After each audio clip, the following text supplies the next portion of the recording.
contains a number of units of competence, as we looked at just a moment ago. The unit of competence is the basic building block for a qualification, and you'd expect to see anywhere between 8 and as high as 25.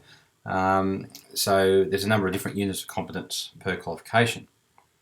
The unit is written in a particular and prescribed format, and here is an example from training.gov.au. You can see here there's details about the unit itself, the application.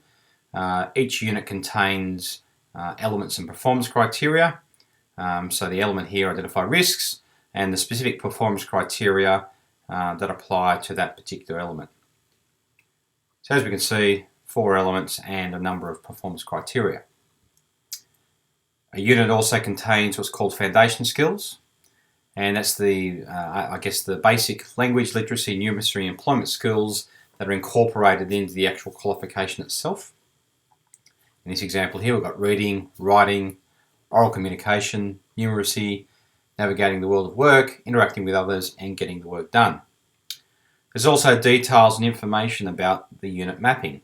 So what it identifies here, for example, is the current version is BSB RSK 401, identify risk and apply risk management processes.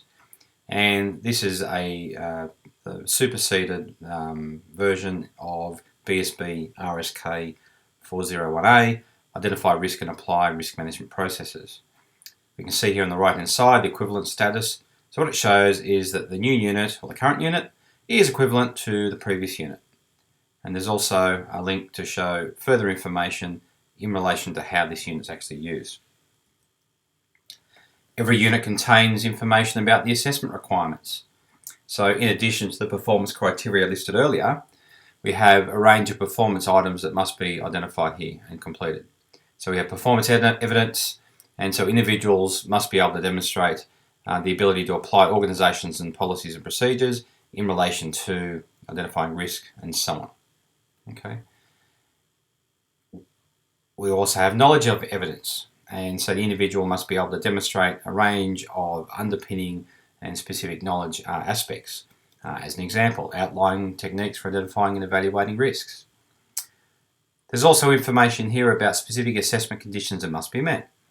And so firstly, as the text says here, must be conducted in a safe environment where evidence gathered demonstrates consistent performance of typical activities experienced in the regulation, licensing and risk management field of work, and include access to a range of background documents as is listed here.